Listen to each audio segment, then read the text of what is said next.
Hello everyone, please welcome to my channel Read to Me Sue. We were reading the book IkiGai. We'll continue reading. We are in chapter 8. It says about gentle movements, longer life. Exercises from the East that promote health and longevity. We'll start. Studies from the blue zone suggest that the people who live longest are not the ones who do the most exercise but rather the ones who move the most. When we visited Ogimi, the village of longevity, we discovered that even people over 80 and 90 years old are still highly active. They don't stay at home looking out the window or reading the newspaper. Ogimi's residents walk a lot, do karaoke with their neighbors, get up early in the morning, and as soon as they have had breakfast or even before, head outside to weed their gardens. They don't go to the gym or exercise intensely, but they almost never stop moving in the course of their daily routines. As easy as getting out of your chair, metabolism slows down 90% after 30 minutes of sitting. The enzymes that move the bad fat from your arteries to your muscles, where it can get burned off, slow down, and after 2 hours, good cholesterol drops 20%. Just getting up for 5 minutes is going to get things going again. These things are so simple they are almost stupid, says Gavin Bradley in a 2015 interview with Bridget Scolte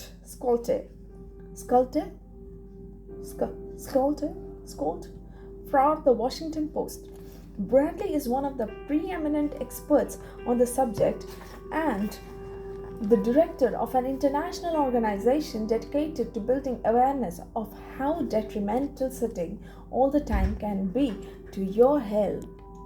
If we live in a city, we might find it hard to move in natural and healthy ways every day, but we can turn to exercises that have proven for centuries to be good for the body. The Eastern disciplines for bringing body, mind, and soul into balance have become quite popular in the West. But in their countries of origin, they have been used for ages to promote health. Yoga, originally from India, though very popular in Japan and China's Qigong, and Tai Chi, among other disciplines, seek to create harmony between a person's body and mind so they can face the world with strength, joy, and serenity. They are touted as elixirs of youth, and science has endorsed the claim. These gentle exercises offer extraordinary health benefits and are particularly appropriate for older individuals who have a harder time staying fit. Tai Chi has been shown, among other things, to slow the development of osteoporosis and Parkinson's disease, to increase circulation, and to improve muscle tone and flexibility. Its emotional benefits are just as important. It is a great shield against stress and depression. You don't need to go to the gym for an hour every day or run marathons.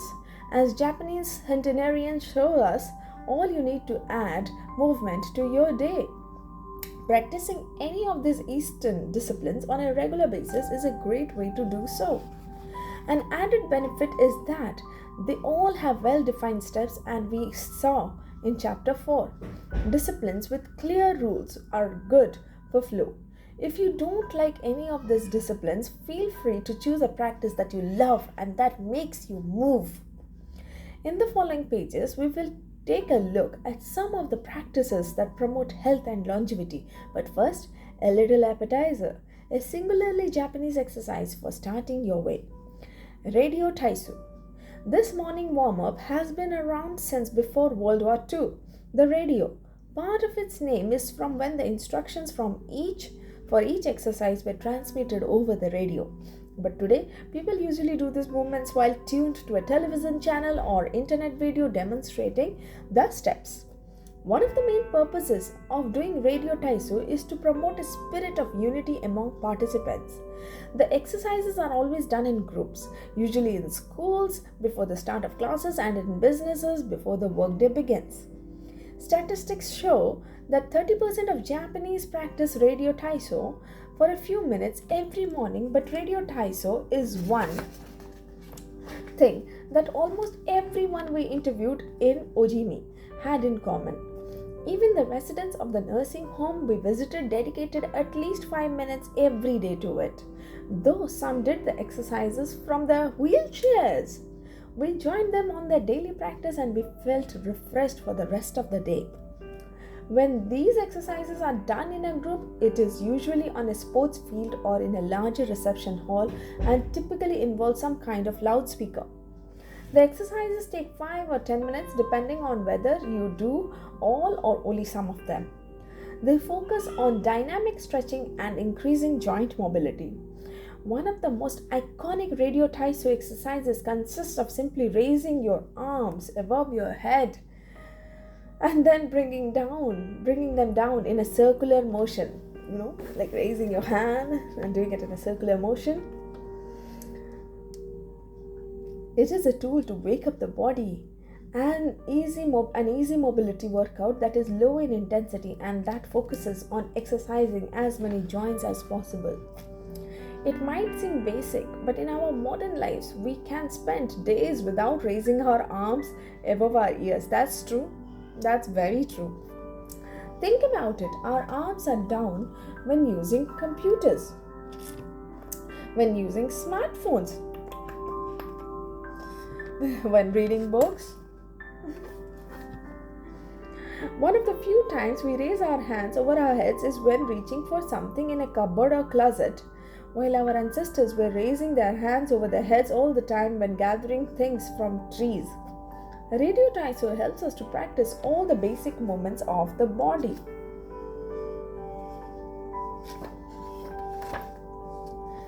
Yoga. Popular in Japan as well as in the West, yoga can be done by almost everyone and anyone. Some of its poses have been adapted for pregnant women and practitioners with physical disabilities.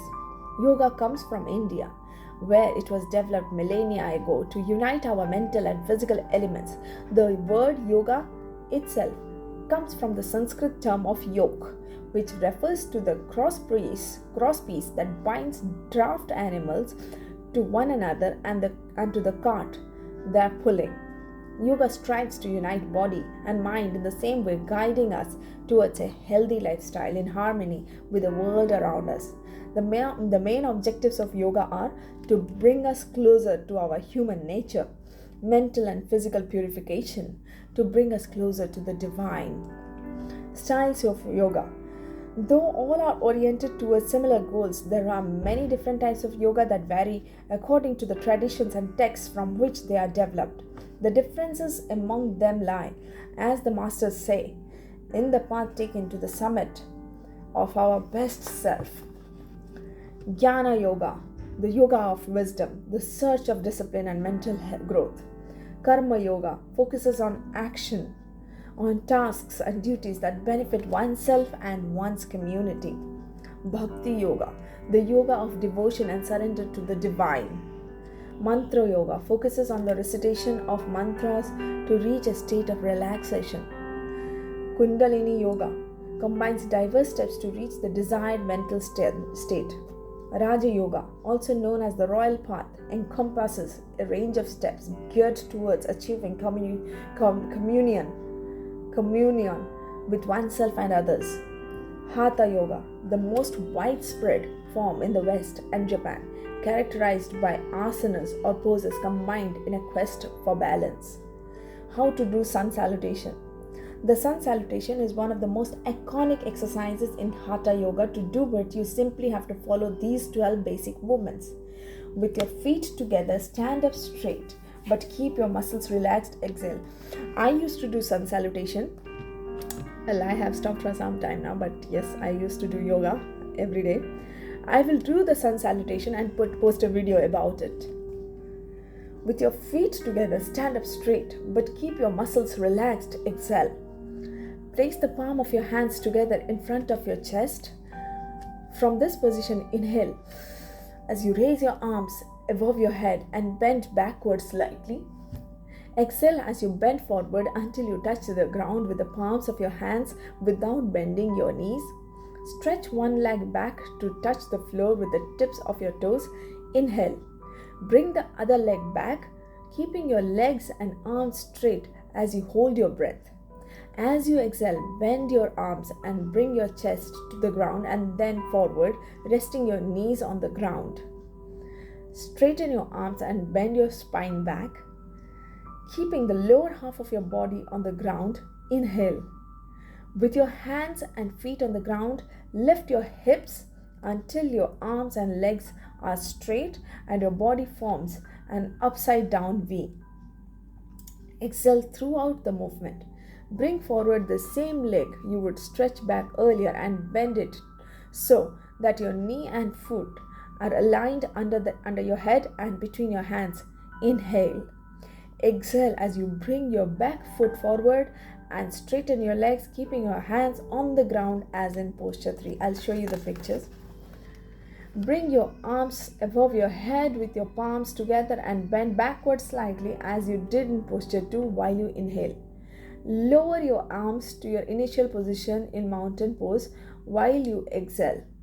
You have just greeted the sun. Now you are ready to have a fantastic day. See, this is the sun salutation in circular motion.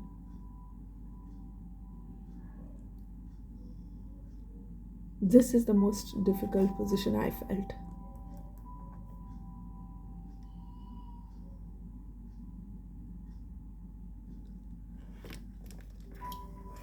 Now next is Tai Chi, also known as Tai Chi Chuan, Tai Chi Chuan.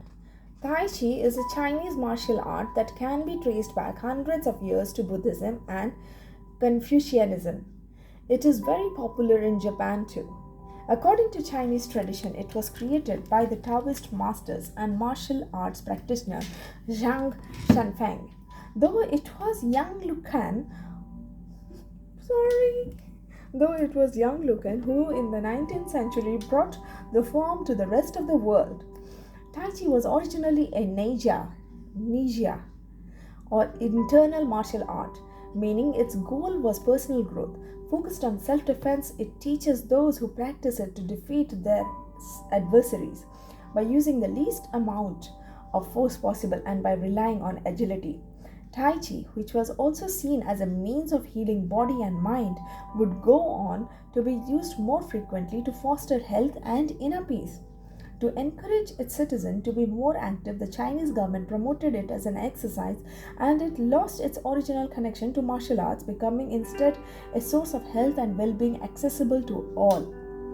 Styles of Tai Chi. There are different schools and styles of Tai Chi. The following are the best known.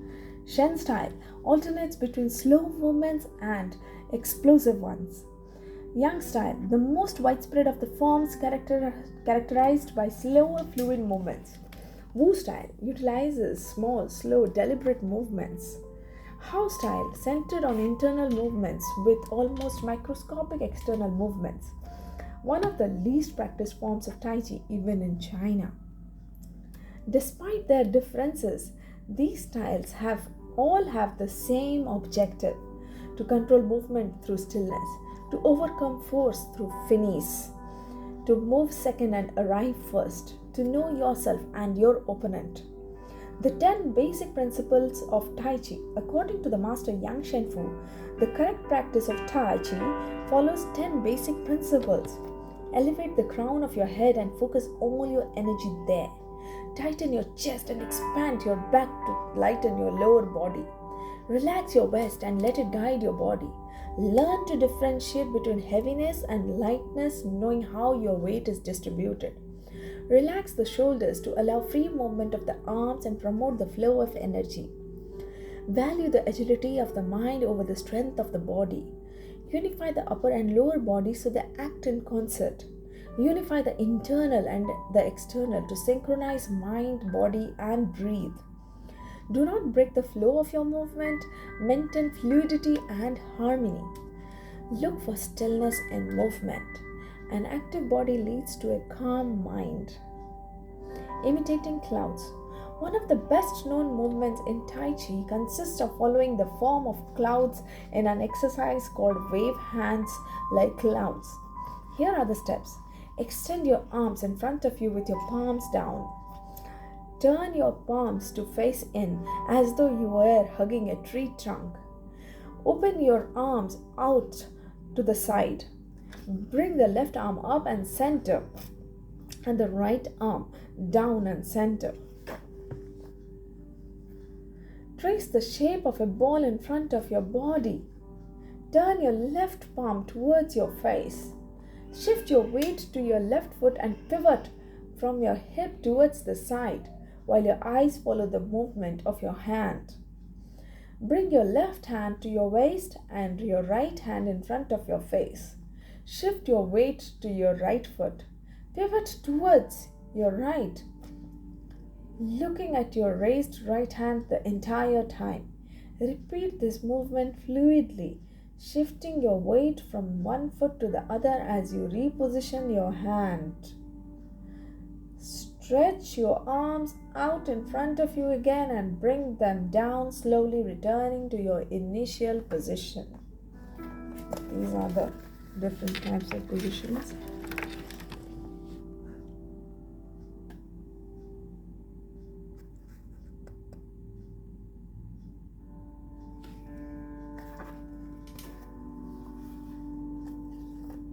We'll now read Qigong. I'll start with a new video, the how to do the benefits, how to do Qigong. Thank you so much for listening. I'll see you in my next video. Bye bye.